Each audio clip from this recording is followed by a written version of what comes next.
This is 51st Dates, and I'm your host, Jolie Moore. They say that hindsight is 20/20. I decided to find out if that's true. Every week, I'm going to read a chapter from my memoir, 51st Dates, then give you the backstory and commentary on what really went down. It's been 2 whole years since I went on these dates, and I'll be experiencing them along with you as I read. We'll find out together if my future self learned anything. I don't know if I have anything figured out, but at least we'll share some laughs along the way. Dating in Southern California is nothing if not entertaining. Ready? Strap in. Let's go.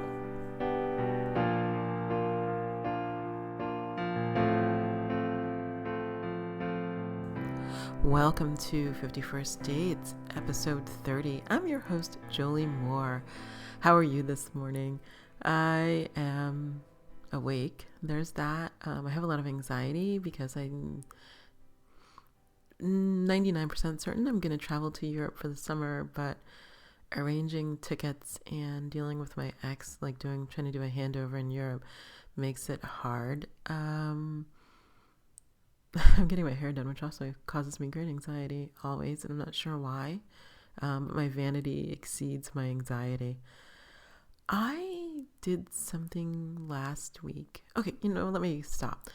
Actually, interestingly, I'm sure I've spoken on here about my very religious friend. So I did write her a letter expressing my feelings and talking about how I felt invalidated when she was unable to sort of take in the fact that I had been in an abusive relationship. But interestingly, I did hear back from her, and she indicated that she got it. And she said that she saw me and heard me and is thinking about her response. Also, she's going to move, which that's interesting. I didn't respond because I just have a lot going on. I think that I had a long week. Well, every week seems like a long week. Isn't that crazy? There's always a lot of stuff going on when it comes to dealing with even the divorce post him signing, transferring property and all that. There's a lot of logistics. And I'm really good at paperwork and bureaucracy and logistics, but it's really not what I want to do all day. And yet, it's what I'm doing all day. I think that the reason the week felt long is because wow, this is so hard. I don't know why this is so hard. I should probably quit this. I'm going to take a break. Can I tell you how many years I went stuffing my emotions down? And in a lot of ways, I miss it because right now I feel such, sadness. I don't know. Wow, I don't know. Actually, it's sadness. And grief, which I think is one of the hardest human emotions to process. And okay, I'm feeling grief because I didn't have to do anything. I had a hard weekend last weekend. So I was spending time with this guy, the one I need to quit, and it was hard because I just watched someone in a shame spiral, and I was not unaffected by it, but it was, we were together for, Saturday night, and what I had to watch was him alternating between him going through this sort of shame about his feeling about his level of money and success, and then alternatively him poking at me about his perception of the amount of money I have and my success. And it was really, really, really uncomfortable. And at some point we're sitting down. So I'm not sure if I've mentioned this. I talk about it all the time in life, but maybe not on the podcast, that when I was growing up, my mother, in addition to being emotionally abusive, and sometimes physically, was also an alcoholic. So I don't know. I would say she drank all of my life that I remember, but I don't remember it getting bad until maybe I was 13 or 14, or in the alternative, I finally just noticed. So it's hard to say. But I finally noticed that she would like go to the liquor store all the time and like hide the bottle in the back of the cabinet. And then like she drank Dewar's and ginger, and which is Dewar's whiskey and ginger ale. And so the whiskey bottle would always be hidden in the pantry or whatever, a cabinet. And she would pour ginger ale and then go in the pantry and pour in the alcohol and then come out and act as if she just had like a really active ginger ale habit. And she drank Canada Dry ginger ale. I can tell you all of that because the details are pretty well. I remember everything. So this guy, for a long time, I had thought that his mother was an alcoholic. And I asked him like a bunch of different ways. Well, never directly, I don't think, because I would not do that. And I never mentioned to him that my mother was an alcoholic. It's something I talk to other people about, but with men I have my own shame spiral, so I try to keep it cool. And if I'm the cool girl or whatever, I can't, be all like a fucking mess. So I've never mentioned it, but I recognize the behavior. Like I can't even explain it, but I recognize he acts just like me. So I got it. And I was like, well, the reason I act like this is, according to my therapist, who knows, is because my mother was an alcoholic and I grew up a certain way. And he acts exactly that way. So I asked him like a bunch of different ways that are, I can have subtlety. It doesn't sound like it, but I totally can do subtle. But I asked him a bunch of different ways if he had a parent with an alcohol problem or whatever. And he has fucking denied it forever. And then we were talking about something else. We were actually talking about estrangement. And I was saying that I was estranged from my mother. I had actually said it to a different friend earlier that same day on Saturday. And I said, oh, I was estranged from my mother. And he didn't ask why. He's like, he looks at me and goes, well, family estrangement doesn't work. And he said, cutting people off doesn't work. And I'm like, what, like, it's like I walked into a different conversation. And I was like, what are you saying? And he was like, well, I tried to cut off my mother for 3 years and it didn't work. And I was like, well, what were you trying to achieve? And he was like, well, she was a raging alcoholic. And I thought if I cut her off, then she would stop drinking. I'm not sure like how he thought what he did could affect her, but neither here nor there. And he looks at me and he's like, but it didn't work. He's like, I only ended up hurting myself. And I was like, okay. And I said, so I got defensive. And I said, well, when do you think estrangement is appropriate? And he was like, basically, if there's like rape in your family, maybe incest, I don't know, I didn't spiral into that. Or in the alternative, if like somebody murdered someone. And I thought, that's pretty dire. Like, if that's your cutoff for whatever, that's your line in the sand, that's your line in the sand. And I didn't acknowledge that because I'm not defending myself because I feel that what I did was valid. So I said to him, I was like, oh, your mom was an alcoholic. Ding, ding, ding. I did not say that part. I thought it. I said, oh, my mother was an alcoholic too. I said, well, how is it? He's like, oh, well, she's 5 years sober. She goes to AA all the time. And like, as if he had like clapped his hands together and said, it's all cured. It's as if it didn't happen. And I didn't say anything for a second. And I don't know what I was going to say. My brain was spinning out with, I'm not crazy. I knew it. So that's where I was. And he looks at me and he goes, but it didn't affect me. And I like literally probably should have got up then and taken my toys and went home. Instead, I drank some wine. The irony is not lost on me there. And I was like, I cannot believe that you are going to sit here and say that growing up with your mother, who was this alcoholic, didn't affect you, when I am sitting here right now looking you in your face, seeing the effects. I'm seeing you in this freaking shame spiral.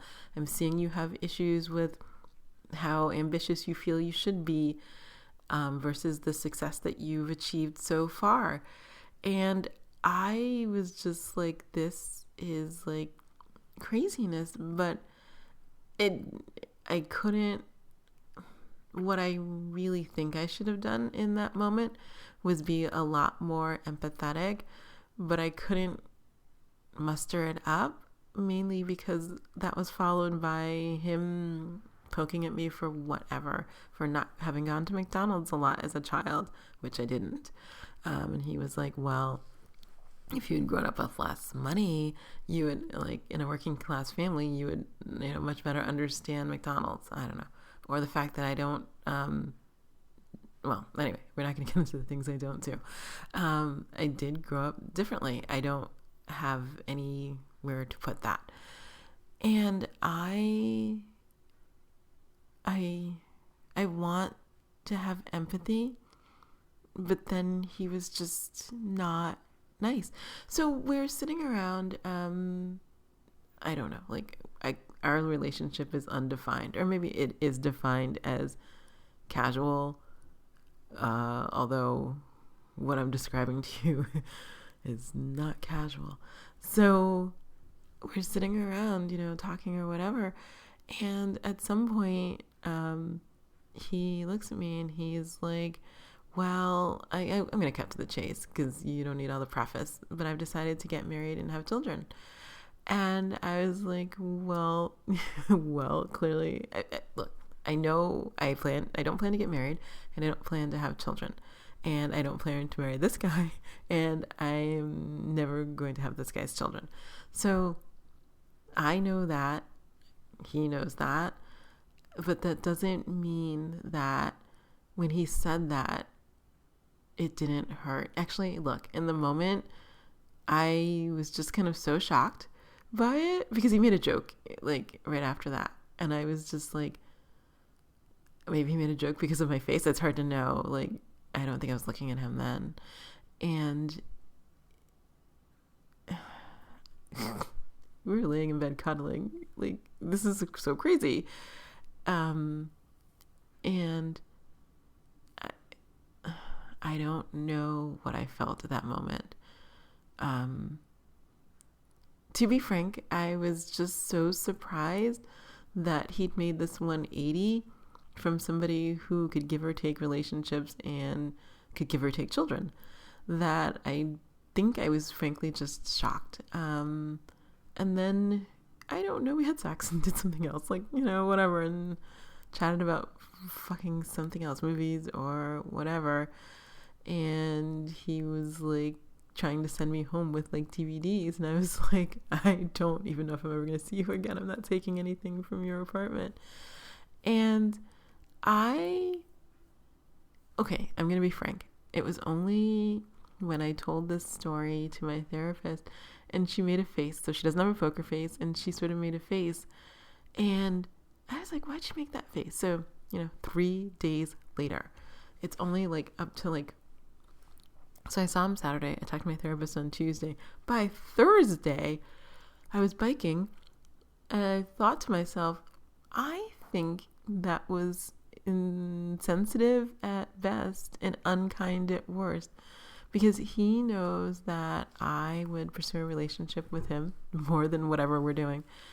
And yet he gave me his big fucking COVID revelation about how now he wants this.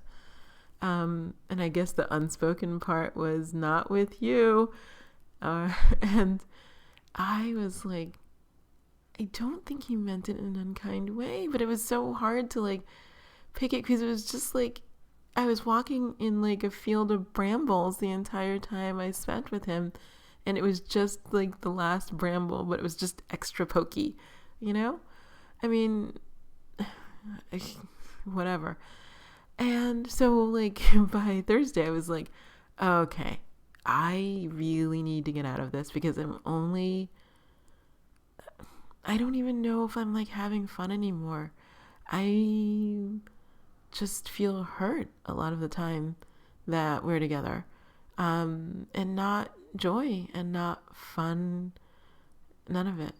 And so I sat down and like over Thursday and spun around in my chair. I'm still not writing. I'm taking a break from writing for a little bit. I sat down in my chair and I wrote him a Dear John letter. His name, by the way, is not John. And I sat down and wrote a letter because I don't know any other way to break it off with him, because whenever I try to do it in person, he basically talks me out of it. He talks me out of it. And I don't know why he talks me out of it, considering that I'm neither marrying him nor having his babies. So that I find confusing. I don't find it confusing. Yes, I do. If he doesn't want to be with me, then why will he not walk away? It's the question I ask myself every freaking time I'm looking at him. I'm like, here you are. We're spending time together. We're mostly having a good time. And yet you want something different. So then why don't you go pursue that different thing that you want, and leave me out of your mess? I know why I can't quit him. I just don't know why he can't quit me. Even though maybe he wants to. I don't know. So I sat down and wrote this long letter I just wrote a letter saying that we need to let it go. Actually, I sent it to a friend. You have the one friend, the one who like will really tell you how it is. And I hadn't told her that I was like hanging out with this guy because I knew she's not judgmental and she didn't say anything. But I know that like if I asked her opinion about it, she'd be like, "What the fuck are you doing?" So I sent her the letter. I was like, is this okay? I don't want to come off as like the crazy person, because spending all your time as the cool girl means that you can't be the crazy girl. You don't want to be anybody's crazy ex. And she looked at the letter and she was like, beautifully written, but it's not clear that you're really, really cutting him off. And I was like, oh, maybe I need to revise it. So I did fix it. I told him that at the end that I really, really need him to not reach out to me. But I know that what I really need to do is do that, and then I need to block him. And I've never blocked anybody, and the concept, it just feels hard. It feels hard because I find him really compelling, and but it's really hurtful at the same time. So that's the week I had. I think the other thing I started doing this week is I'm back to reading Brene Brown. For some reason, I really struggled with her books when I read them a few years back, because I was looking for like 5 bullet points on how to live your life bravely, or 5 bullet points on how to be more vulnerable, or 5 bullet points on how to get into the arena. And I didn't feel that I got that. So I took them out and I'm rereading them. I'm starting with Rising Strong. And to be frank, I think she does give those answers. She's like, if you want to be vulnerable, you have to share who you are. And if you want to stop spiraling in shame, that you have to bring it to the light and you have to apply empathy. Like, she's clear. I don't know why I couldn't see it, but she's clear. So I think so I need to let this guy go, and I know it, and I'm I'm struggling. Like, I mean, I have his email. I could just send him the letter by email. And then I was like, no, I got to give it to him in person, because I got to try to have the talk with him in person for the 9,000th time. But I have done none of those. I have done nothing. But I do plan to take action. I just don't know how to do it. But, at the end of the day, I want to say this. I really have great adoration for who he is, but I also have great compassion for the man he's not ready to be. And I think I'm ready to live a life that's equal parts brave and vulnerable, and he's not. And it's as simple as that.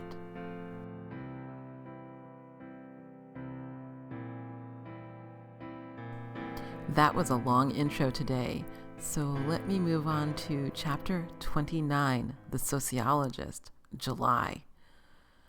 I'd been only occasionally messaging various guys until I matched with the sociologist. He was 32 and was a dead ringer for Peter McNichol, if Peter McNichol was 32. Think Ally McBeal McNichol, not Veep McNichol. A sociologist by profession, he was in the middle of pursuing his PhD. I can't say why he stood out, but he did. The conversation on Tinder started like many of them did, I think. The sociologist: "Hey ho, luckily I love kissing, and I'll be back on town on Monday. Till when are you staying?" Me: "I live here half the year, here next week, then traveling to a few cities before I come back home." The sociologist: "Oh, cool. And what brought you to town?"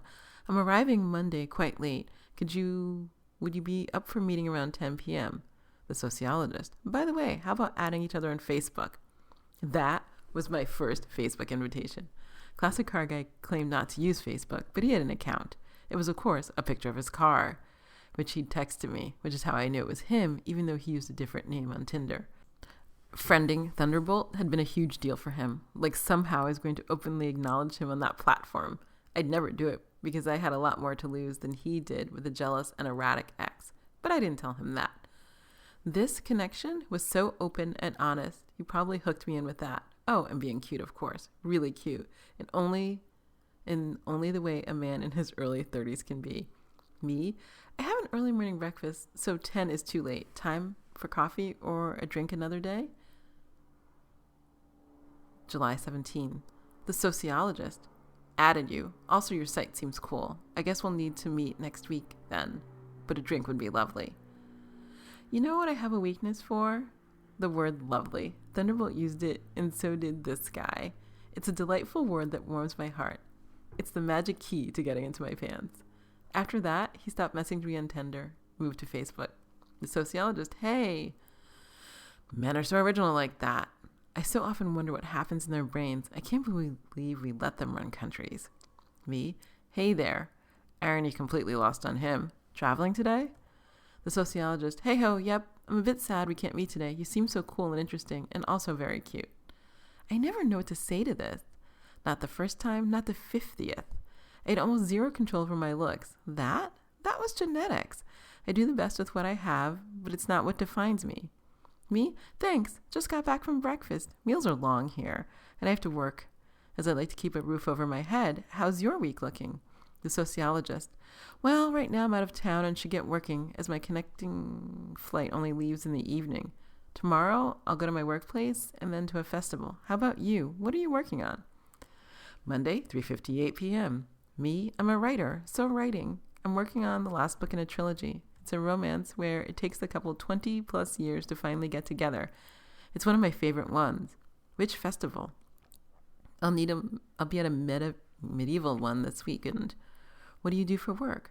The sociologist: "Oh, nice. And do you take inspiration from your life? What kind of connections are you looking for?" I'll be at a music festival at the lake. Would you like to visit me? I'm a sociologist. That first question was the one I hated the most. I know it was inspired by my occupation list on my profile, and I'd done just that to get the creepy questions out of the way. The two people who didn't ask, up front at least, were Classic Car Guy and Thunderbolt. They surely asked later, but not at first. It's kind of exhausting. If I wrote books, say, about serial killers, I doubted I'd get the same question. The irony of all this was that readers often said that they loved my sex scenes.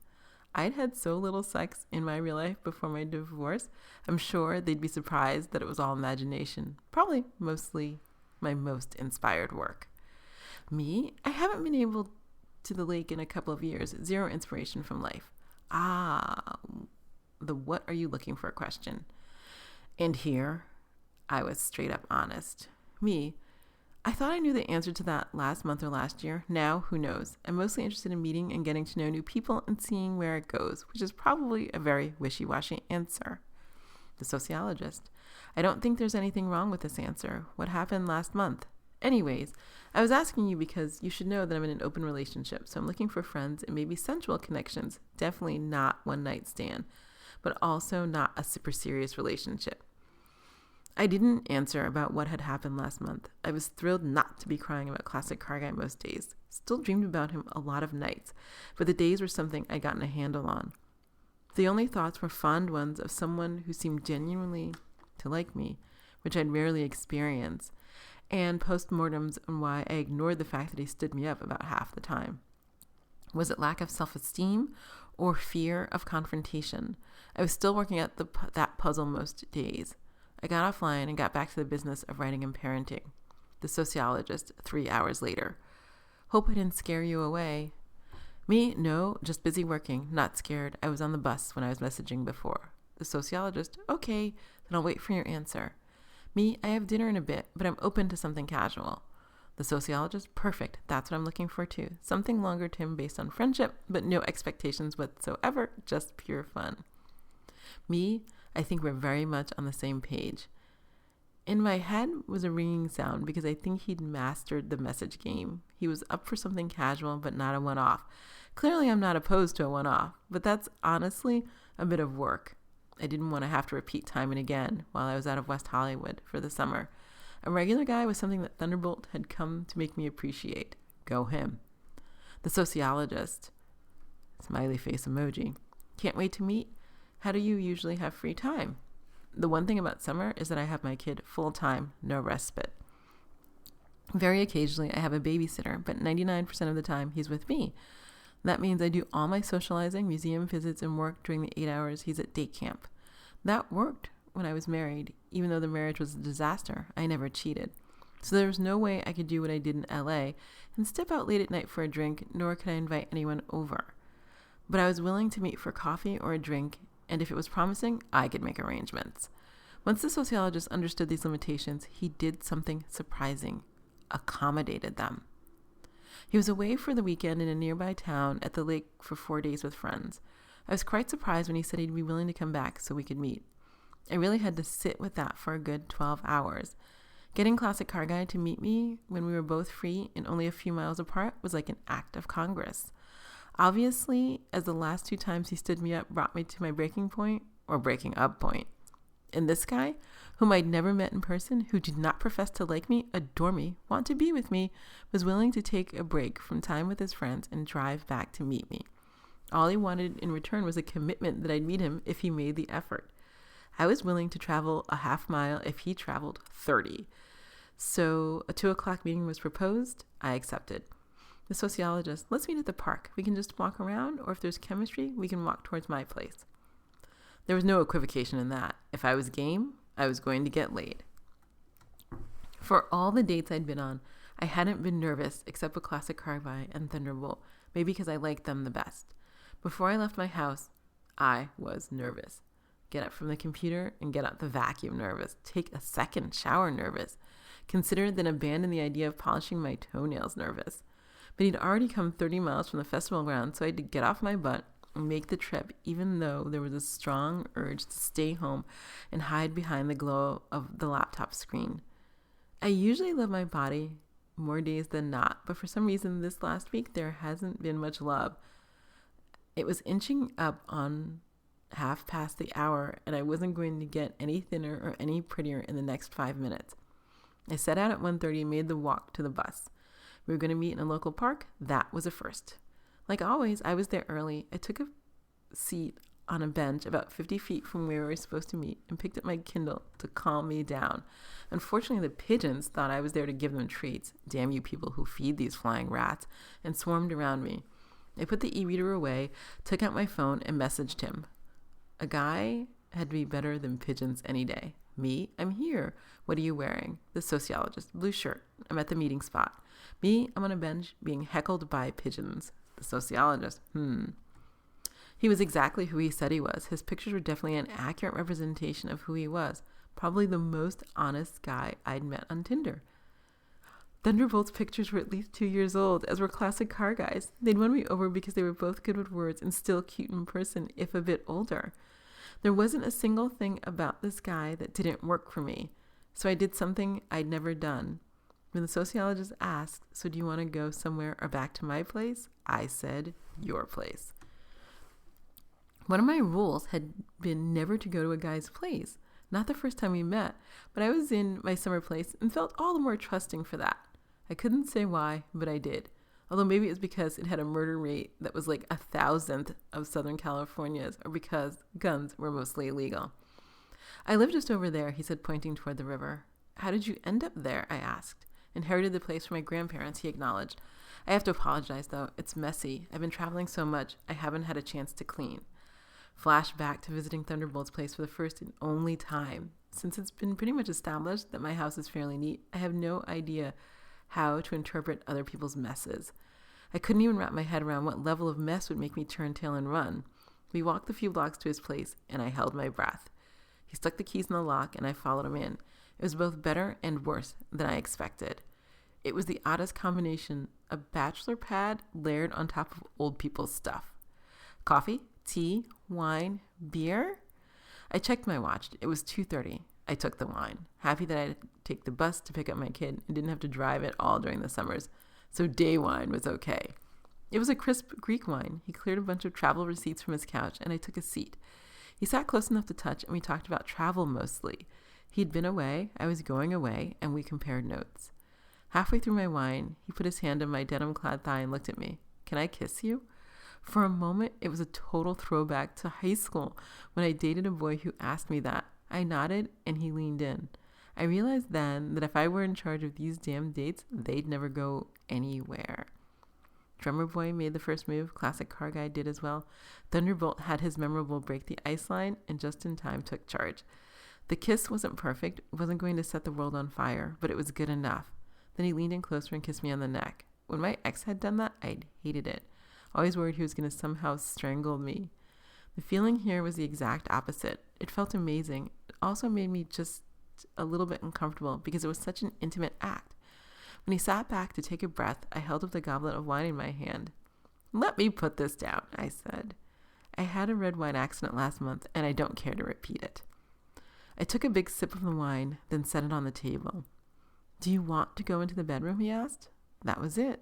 The reason I'd been on Tinder. Like the reason he'd been on Tinder. Sure, I stood and followed him through the door to the large room that held his bed as well as a computer and other work stuff. For a moment, we talked about his ergonomic chair. Then I took a seat on his covers, white with huge green leaves. The sociologist stretched out, I lay down, and he kissed me in earnest. I closed my eyes and enjoyed it. My shirt was the first to go, then his.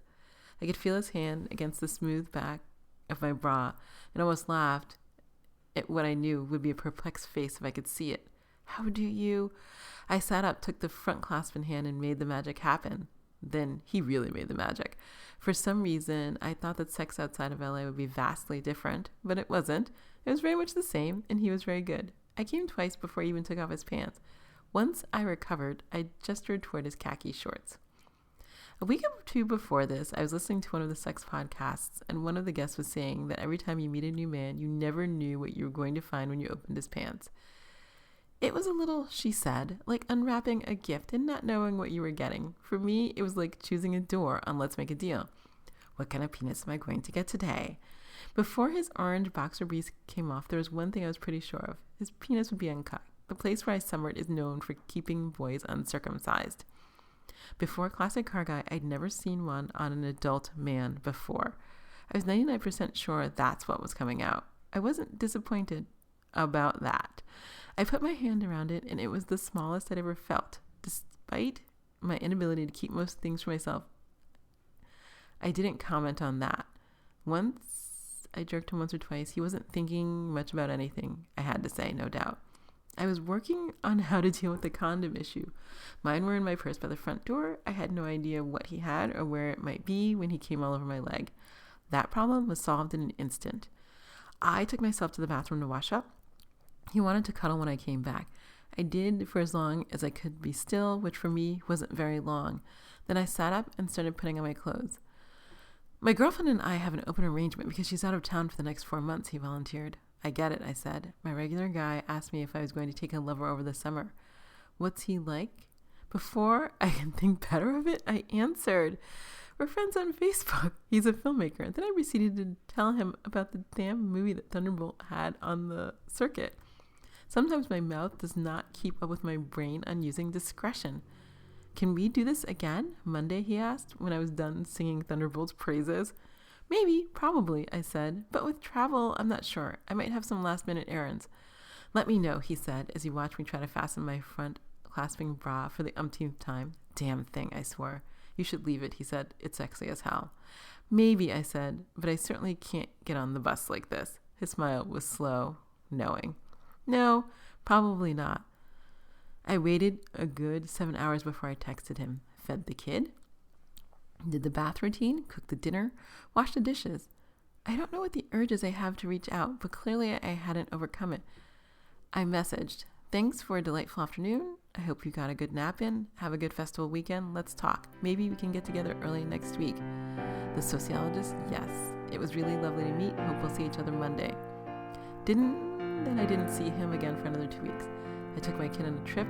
Then I went on a solo trip myself.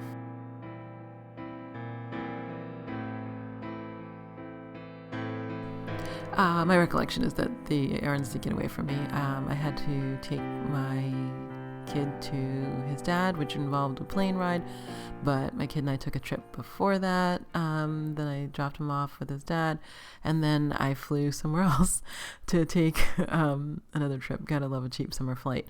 Just to like decompress from dropping my kid off, not having him all the time as I was used to. Whatever craziness my ex had, I knew I needed the time. So I flew and spent some time by myself on the ocean, on the beach. And I'm not a beach person or an ocean person, so I mostly biked. But I did hang out, although there was this horrible, horrible heat wave. I had to learn a different word. I learned a lot of words for heat wave and a lot of foreign languages, but there was a heat wave. So the sociologist, I'm still friends with him on Facebook. I still talk to him from time to time. Obviously, with the pandemic, last summer in 2020, I didn't summer. So I didn't see him, which is why I'm like itching to get tickets and do it now. There's nothing wrong with him. Cute guy. I don't have any thoughts about the girlfriend. I am not sure she exists, or maybe she exists. Okay. In the chapter, he said, she's away for 4 months. I don't know, getting her own PhD or at school or whatever. And I took that at face value, and I didn't investigate that too deeply. But he's been messaging me on Facebook because I didn't come back because of COVID. And he's like, oh, we'll get together when we come back. And now I want to know what happened to the girlfriend, because we just messaged goofy stuff from time to time. And I just realized I didn't ask about that. But if I see him, if I get to summer again, yay, I will ask all about that because I don't want to be mucking around in other people's territory. Woo. It was a long intro, so I will save you from the outro. The sociologist was cute. He was fun. He was nice. He was kind. I still talk to him. I may see him again, and I have nothing bad to say about him.